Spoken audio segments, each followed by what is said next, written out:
காமனை எரித்த ஈசன் கழலினை மறவா வண்ணம் பூமண குழலாள் கன்னி பொருந்திடும் நகரியான சீமையின் குணமும் சொல்லி சிறந்திடும் பூமி தன்னில் நேமவர் தர்ம நியாய நிலைதனை நிகழ்த்துவாரே.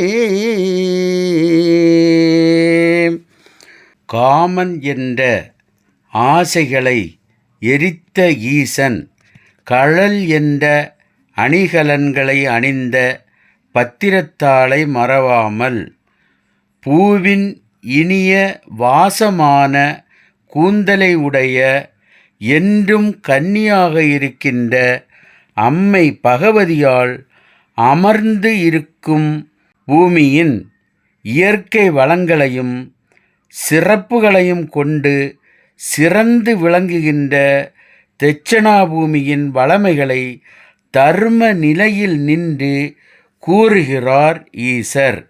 ஐயா உண்டு.